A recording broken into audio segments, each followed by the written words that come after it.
पिछले सेशंस में हमने काफ़ी सारी जानकारी ली जीएसटी के बारे में। अब हम जीएसटी के फाइनल चैप्टर्स में हैं, जिसमें सबसे पहले हम बात करने वाले हैं जीएसटी रिटर्न्स को किस प्रकार से फिल किया जाता है और उसके लिए कौन कौन से तरीके हमारे पास उपलब्ध हैं। इसके बारे में हम पहले भी बात कर चुके हैं।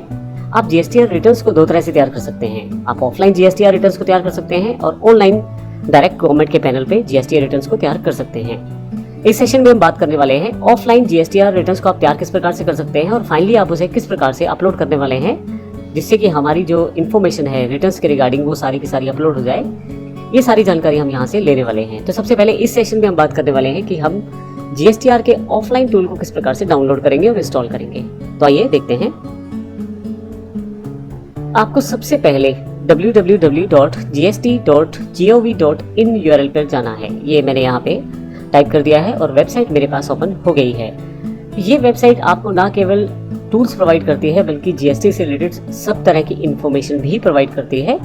इसके बारे में हम जानकारी प्राप्त करेंगे अगले सेशन में, लेकिन अभी बात करते हैं कि हमें यदि अपनी रिटर्न्स को तैयार करना है तो किस प्रकार से ऑफलाइन अपनी रिटर्न्स को तैयार कर सकते हैं। फाइनली उसे सबमिट करने के लिए फिर से हमें इस पोर्टल पे वापस आना है। इसके लिए गवर्नमेंट ने हमें एक स्पेशल टूल दे दिया है जिससे हम आसानी से अपनी रिटर्न्स को प्रिपेयर कर सकते हैं और यह टूल ऑफलाइन टूल है। इसके लिए सबसे पहले डाउनलोड सेक्शन में आए, यहाँ से ऑफलाइन टूल पर आकर रिटर्न्स ऑफलाइन टूल को क्लिक कर दें। तो जब आप क्लिक करेंगे तो आपके पास ये पेज ओपन हो जाएगा जिसमें काफी सारी इन्फॉर्मेशन है इस टूल के बारे में, लेकिन अभी डाउनलोड शुरू करने के लिए आपको इस डाउनलोड बटन पे क्लिक करना है। मैं इसे क्लिक कर देता हूँ। एक इन्फॉर्मेशनल मैसेज है, मैं प्रोसीड कर देता हूँ और फाइनली ये जो टूल है हमारे पास डाउनलोड होना शुरू हो जाएगा। इस टूल को मैंने पहले से डाउनलोड किया हुआ है। आइए देखते हैं। ये एक जिप फॉर्मेट में फाइल डाउनलोड होगी, फिर हमें इसे अनजिप करना पड़ेगा। आइए देखते हैं इसके बारे में पूरी इन्फॉर्मेशन। मेरे पास ये फाइल डाउनलोड हो चुकी है। यदि आप देखें नीचे की तरफ तो ये फाइल मेरे पास डाउनलोड हो चुकी है। फाइल डाउनलोड होने के पश्चात एक जिप फॉर्मेट में हमारे पास अवेलेबल हुई है। आप इसे राइट क्लिक करें और यहाँ से एक्सट्रैक्ट ऑल कर लें इसे, और फाइनली वो जगह बता दें जहाँ एक्सट्रैक्ट करना चाहते हैं। डिफॉल्ट रूप पे इसी फोल्डर को ही चुना जाएगा जहाँ पे आपका ये फाइल पड़ा है और फाइनली इसे एक्सट्रैक्ट कर लें। फाइनली ये मेरे पास यहाँ पे एक्सट्रैक्ट हो चुका है। जीएसटी ऑफलाइन टूल को मैंने यहाँ पे अनजिप कर लिया है। मैं इसे डबल क्लिक करके खोल लेता हूँ। अब देखेंगे इसमें काफ़ी सारे ऑप्शंस दिए गए हैं जिसमें हमें सेक्शन वाइज CSV फाइल्स दी गई हैं जो हमारा डेटा अपलोड करने में हमारी मदद करेंगी। एक जीएसटी ऑफलाइन टूल है जिसको आपको इंस्टॉल करना है। उसके पश्चात GSTR1 एक्सेल वर्कबुक टेम्पलेट है जिसमें यदि आप चाहें तो डायरेक्ट डेटा भी सबमिट कर सकते हैं।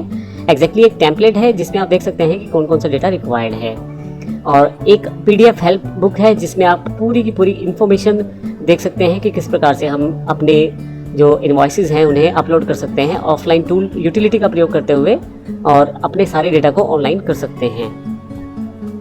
आइए देखते हैं इसे इंस्टॉल कैसे करना है। आप gstofflinetool.exe को एंटर प्रेस करके एग्जीक्यूट कर लें। यस कर दें आप इसे। अगर कोई ऐसा मैसेज आपके पास है, इसका इंस्टॉलेशन प्रोसेस स्टार्ट हो जाएगा। आपको नेक्स्ट करना है, वो प्लेस बताना है जहाँ पे इसे इंस्टॉल करना चाहते हैं। मैं इसे एक पर्टिकुलर जगह पे इंस्टॉल करना चाहता हूँ तो ब्राउज करके बता सकता हूँ। डिफ़ॉल्ट लोकेशन ही रहने देता हूँ इसको। अभी मैं यहाँ पे नेक्स्ट कर देता हूँ। Create desktop icon, next. Finally install पे मुझे प्रेस करना है और मेरे ये है जो जीएसटी ऑफलाइन टूल है वह इंस्टॉल होना शुरू हो जाएगा। अब देखिए यहाँ मेरे पास फाइनली यह इंस्टॉल हो गया है जीएसटी ऑफलाइन टूल, और बस मुझे ओके करना है और फिनिश करना है। अगर मैं अपने डेस्कटॉप पे आ जाऊँ तो मेरे पास जीएसटी ऑफलाइन टूल का एक छोटा सा आइकॉन अवेलेबल हो गया है, one nation one tax one market के यहाँ पे एक आइकॉन के साथ। तो इस तरह से मैंने इस सेशन में जीएसटी के ऑफलाइन टूल को इंस्टॉल किया है। इसके साथ साथ जीएसटी का जो ऑफलाइन टूल है उससे जुड़ी कुछ इंपॉर्टेंट बातें हैं, पहले मैं आपसे वो भी शेयर करना चाहता हूँ ताकि आने वाले सेशंस में जब हम इसका प्रयोग करें तो हमें इसकी पूरी जानकारी रहे। क्योंकि अब हमने अपना जीएसटी टूल जो ऑफलाइन है उसे इंस्टॉल कर लिया है, तो मैं आपको बता दूं कि इससे आप GST1 को आप आसानी से तैयार कर सकते हैं ऑफलाइन में ही। और असल में ये कार्य कैसे करता है, असल में ये एक जावा ऑफलाइन टूल है जिससे जब आप डेटा भरते हैं तो आप एक पर्टिकुलर फाइल जनरेट कर सकते हैं जिसको फाइनली आपको अपलोड करना है अपने GSTN पैनल पे यूजर नेम पासवर्ड के साथ। तो उससे क्या होगा कि आपका सारा का सारा डेटा ऑनलाइन हो जाएगा। कुछ खास चीज़ें इसमें जुड़ी हुई हैं, जैसे जब आप इससे अपनी फाइल तैयार करते हैं GSTR1 के रिटर्न के लिए तो .json यह फॉर्मेट में एक फाइल तैयार होती है जिसमें मंथ, ईयर इत्यादि इन्फॉर्मेशन के साथ जो सप्लायर का GSTN नंबर होता है वो भी शामिल रहता है इस फाइल के नाम के साथ। ऐसा नहीं है कि आपने फाइल बना ली और अब बाद में बदल नहीं सकते। आप अगर फाइल बना चुके हैं और बाद में रहता है कुछ मॉडिफिकेशन करना किसी पर्टिकुलर इनवॉइस में तो आप आसानी से कर सकते हैं। उस केस में फाइल दोबारा जनरेट हो जाएगी और जब आप उस फाइल को दोबारा अपलोड करेंगे पोर्टल पे तो पुराने वाला फाइल जो है ओवरराइट हो जाएगा और नया डेटा वहाँ रिफ्लेक्ट करना शुरू कर देगा। लेकिन यह सारा कुछ रिटर्न फाइल करने से पहले है, बाद में नहीं। इसी तरह से आप अपने अपलोडेड इनवॉइसेस का पूरा डिटेल जो है जेसन फाइल को अपलोड करने के पश्चात ही जान पाएंगे। अब जब आप रिटर्न ऑफलाइन टूल का यूज करने वाले हैं तो यह 4 तरीके से आपको डेटा एंटर करने की सुविधा देता है। पहला मैनुअल एंट्री है, आप डायरेक्ट इस टूल को ओपन करें और बारी बारी से मैनुअल एंट्री करते चले जाएं। दूसरा, आप इंपोर्ट कर सकते हैं एक्सेल वर्कबुक में और उसमें जो डेटा फिल है वो आपके पास आ जाएगा। तीसरा है, आप कॉपी और पेस्ट कर सकते हैं किसी एक्सेल वर्कबुक जहां आपने अपने बिजनेस का डेटा स्टोर किया हुआ है। फाइनली CSV फाइल को भी इंपोर्ट किया जा सकता है। तो इस तरह से आप आसानी से इन चारों में से किसी तरीके का प्रयोग करके इस टूल के साथ अपनी GSTR1 को ऑफलाइन मोड में भी रेडी कर सकते हैं। अब यहाँ पे 2-3 बातें इंपॉर्टेंट भी है ध्यान रखने वाली। यदि आप इसे अनइंस्टॉल करते हैं तो ध्यान रखिएगा, जब रीइंस्टॉल करें तो उसी लोकेशन पे करें जहाँ पे इसे आपने पहली बार इंस्टॉल किया था, ताकि आसानी रहे आपको भी काम करने में और इसको भी डेटा रखने में और संभालने में। जेसन फाइल, जैसा मैंने बताया कि वही आपकी फाइल अपलोड होने वाली है, उसका ग्रेटर साइज जो है मैक्सिमम साइज 5 MB है, इससे ऊपर की फाइल अपलोड नहीं हो पाएगी।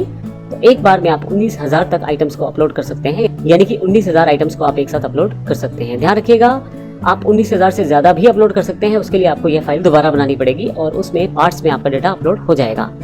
फाइनली सबसे इंपॉर्टेंट बात, जो ये GST ऑफलाइन टूल है, ये बहुत सारी वेबसाइट्स ऑफर कर रही हैं। ध्यान रखिए, आप इसे gst.gov.in से ही डाउनलोड कीजिए। इसका एक सबसे बड़ा कारण यह है कि gst.gov.in पर हमेशा आपको करंट वर्जन मिलेगा। पुराने वर्जन कई बार दूसरी वेबसाइट्स पर मिलते हैं, लेकिन वे आपको डेटा उस पर्टिकुलर फॉर्मेट में जनरेट नहीं कर पाएंगे जो आपकी GST वेबसाइट पे अपलोड करना है। तो ध्यान रखिए, जब भी आपको इस टूल की जरूरत है तो आप इसे हमेशा करंट वर्जन के साथ gst.gov.in से ही डाउनलोड करें। तो अगले सेशन से हम देखेंगे अपनी रिटर्न्स को किस प्रकार से फाइल करना है। इस सेशन में हमने इस ऑफलाइन टूल की सारी जानकारी ली थी। धन्यवाद।